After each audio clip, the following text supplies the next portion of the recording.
pé na areia. Até hoje, a única sinagoga pé na areia, porque eles não tinham dinheiro para construir o chão, é em Curaçao, né? Que é o ABC, não do Brasil, né? Que é o Aruba, Bermudas e Curaçao. Sim. Eles ficaram lá alguns anos. De lá, eles viajaram para Nova York e fundaram, na época, Nova Amsterdã, que não era ainda chamada de Nova York. E lá foi feita a sinagoga do público brasileiro de Recife, que construiu a Nova York que a gente conhece hoje, né? Então a gente costuma brincar, que eu acho que não é uma piada, mas que se os judeus não tivessem sido expulsos do Brasil, nós seríamos dos Estados Unidos. Tem grande chance disso acontecer. Então você vai para Nova York, quem conhece, é uma cidade, né, Manhattan é quadrado, né? Você tem as avenidas e você tem as ruas muito bem organizadas. Você só tem uma rua que sai do padrão, que ela corta na diagonal. Você foi para lá, Vila? Sim. Qual que é a rua que corta na diagonal Nova York inteira? A Broadway. Ah, é? Vou contar para você a história da Broadway. A Broadway veio do Yiddish, que é o dialeto judaico, que é Broit Way, o caminho do pão. O padeiro não tinha padarias igual hoje em dia. Então o padeiro, ele passava com aquela carroça e ele ia na rua diagonal. Os americanos já eram inteligentes desde aquela época, e ele vendia o pão em cada esquina de todas as ruas de Nova York, atravessando pela diagonal. Até hoje você vê que os grandes nomes fundadores daqueles teatros da Broadway, tanto os comediantes, né, como todas as grandes peças, tem muitos nomes judeus no mundo da arte. Então eu só queria trazer um pouco da história para mostrar assim, o quanto o judeu ele é descendente dessa história judaica. Então, chegando no mundo de hoje, o judeu é alguém que lutou e luta pela vida. Então, independente de partido político, você pode ser de direita, de esquerda. Em Israel, tem judeus de direita e de esquerda, tem judeus ortodoxos, tem judeus totalmente laicos. Mas, não tem a mínima dúvida, você foi, né? No meio da guerra, você foi convidado.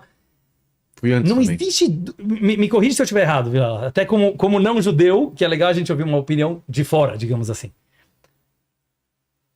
Não existe nenhuma dúvida que todos os soldados que estão hoje em dia no exército de Israel, eu faço questão de deixar isso claro, porque a gente vê nas notícias, né, do Brasil mostrando às vezes o contrário, que todos esses soldados não estavam a fim de estar lá. A Aline, que está aqui do meu lado, ela tem um marido que ele tá lá agora. Ele não gosta de matar a criancinha, igual o Lula gosta de falar. Ele não gosta. Ele gosta de matar a criancinha? Não, ele não mata. Ele não mata? Não é gostar ou não, ele não mata. Nenhum. Eu tenho muitos amigos no exército que não tem essa história. É uma mentira. E quem é honesto sabe que é mentira. Todos os judeus que tá com falta de soldados, quem quisesse alistar, a Aline me falou que tá com falta. Eles estão lá pelo mesmo motivo que o povo judeu luta há 4.000 anos. Não é por religião, não é por ideologia, não é por território. É só pela vida. Sobrevivência. Então eu costumo dizer, tem gente que morre e mata pela vida e tem gente que vive pela morte.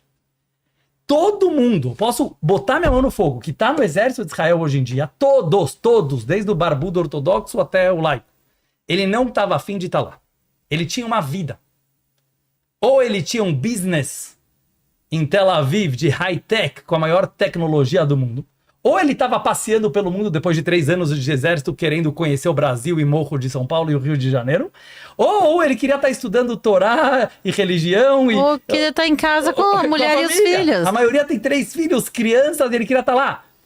E eles são obrigados, não pelo governo, também pelo governo, mas eles são obrigados pela própria moral e ética judaica de defender a existência do povo judeu que quase foi aniquilada tantas vezes na história. A gente não vai baixar a cabeça. Eu queria fazer uma linha do tempo dessas vezes que ou foi aprisionado, ou foi tido como escravo, ou tentativas de aniquilação do povo judeu. Então, assim, quantas horas a gente tem para falar sobre isso? Resumidamente.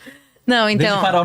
Então, se a gente for pensar realmente a história do povo de Israel, a história do povo judeu, ela infelizmente é marcada por muitos períodos de opressão, massacres, e a gente pode voltar realmente desde o início, a gente pode ver Abraão, Isaac e Jacó, os 3 primeiros fundadores do monoteísmo do judaísmo, ali os primeiros descendentes deles foram escravos no Egito.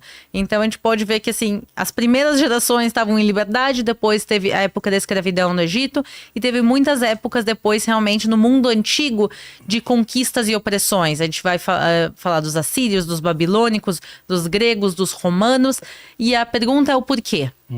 Muita gente. Por que você acha que tem tanto antissemitismo? Então, a pergunta é quando o antissemitismo começa e por quê? A resposta é não tem uma resposta. A gente não tem um momento na história que a gente pode dizer foi aqui que tudo começou. Talvez sempre tudo existiu. Sempre existiu, na realidade, desde que o povo de Israel existe. E também é muito difícil de colocar um motivo, porque o motivo vai mudando ao longo da história. Mas se a gente for olhar principalmente para o mundo antigo, muitas vezes o judeu era visto como o outro, o estranho. Por quê? Porque no mundo antigo, todos os povos, literalmente todos os povos eram politeístas. Todo mundo acreditava em muitos deuses, adoravam estátuas. E o povo de Israel era estranho. Eles achavam que os judeus eram estranhos porque os judeus acreditavam em só um Deus, em vez de dezenas e centenas. E não só isso, era um Deus onipotente, onipresente, onisciente, um Deus sem imagem. A gente tem Mas isso muitas... era no começo, né? Se eu me interromper, eu quero te Sim. colocar no paredão.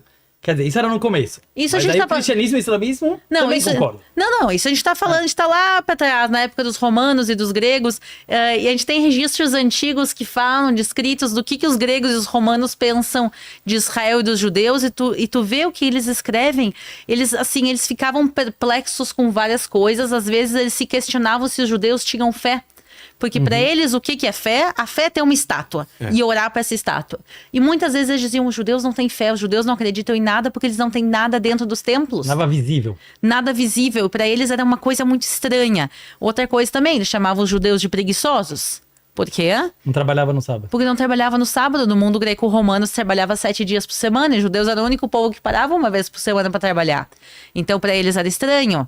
E também... Conta, para mostrar como mudou o motivo até de um oposto pro outro, não é? E aí o tempo depois, foi avançando. Sei lá, porque se achava o povo escolhido, porque... É o seguinte, tem a justificativa vai mudar. O motivo é o ódio aos judeus. A pessoa odeia os judeus e a pessoa vai buscar um motivo para tentar justificar isso. Então, a justificativa vai mudar ao longo da história. A gente diz que o antissemitismo é como um vírus que vai mutando ao longo da história. Então, se a gente quer avançar um pouco alguns séculos adiante, a gente pode chegar na época bizantina. A época bizantina ia a partir do século IV da nossa era, mais ou menos. Então, a partir do século IV, algumas pessoas dentro do cristianismo começam a associar todos os judeus a Judas.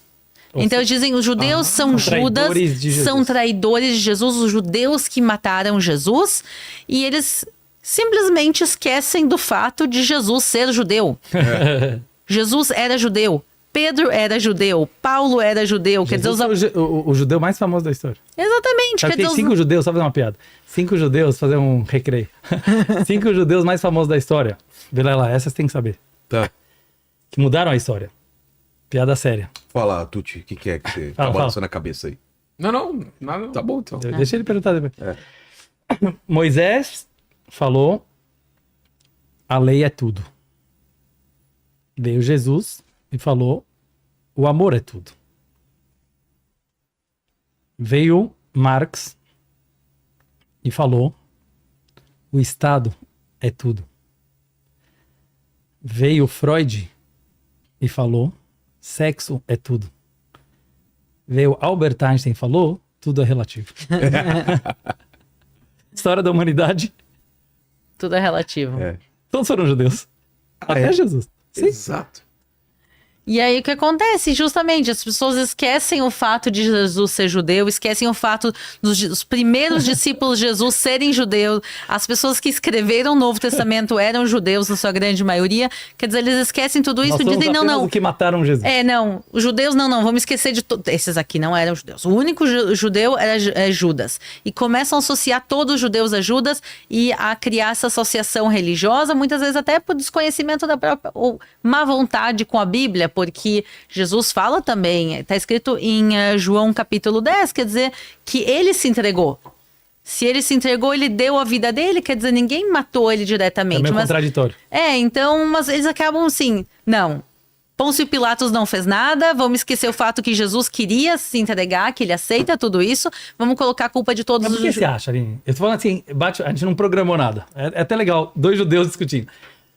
Você tá falando como um fato inexplicável, certo? Igual o racismo. Talvez porque parte O que das você pessoas já não gostavam de judeus. Por quê?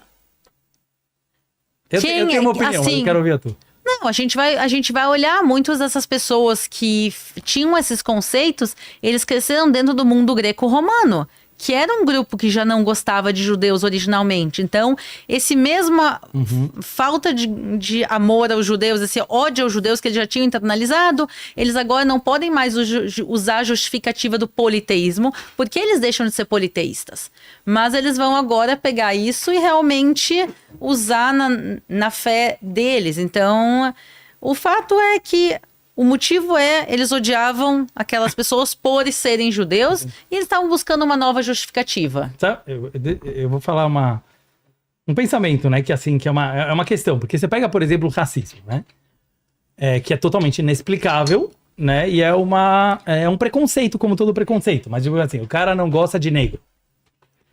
Mas ele tem o objeto do preconceito, né? Tô dando uma filosofada mais simples, assim. Uma brisada simples. Ele tem o objeto do preconceito. O objeto do preconceito é o negro. O judeu não chega nem a ser um objeto. Por quê? Porque como você tem judeus negros e brancos, e religiosos e não religiosos, e direita e esquerda, e que acreditam em um deus e que talvez acreditam em vários deuses. Então, é quase que é difícil, certo, de definir. Por exemplo, só para pegar um exemplo moderno, 7 de outubro, foi o maior massacre do povo judeu desde o Holocausto. Quem foram os judeus mortos lá, Vilela, que você visitou? Quem foram os judeus mortos? Judeus, muitos deles defensores da paz e do diálogo com o povo palestino, progressistas mais de esquerda, que estavam, né, numa rave, ou seja, num dia sagrado para o povo judeu, ou seja, não eram judeus religiosos, e eles morreram por serem judeus. Então, onde eu quero chegar, só vou falar assim, quer dizer, na minha humilde opinião, porque eu sei que é uma questão histórica milenar. Sabe o que odeiam? Eu tenho uma explicação do antissemitismo, porque muita gente me pergunta e não aceitam essa explicação, tipo, não tem resposta. Porque vocês se acham um povo escolhido. Não, metade dos judeus não se acham um povo escolhido, porque vocês são ricos, metade dos judeus é pobre, esses caras não tem muito judeu pobre, é importante falar. É tudo mentira, entendeu? Eu acho que tem uma coisa, o judeu defendeu sempre a diversidade. Que é isso que a Aline falou, o judeu era sempre o outro. E o mundo tem uma grande questão, apesar de todo o mimimi, das palavrinhas bonitas, como liberdade e democracia e amor e free spirit e todas as palavras bonitas, o mundo tem uma dificuldade enorme até hoje com o diferente.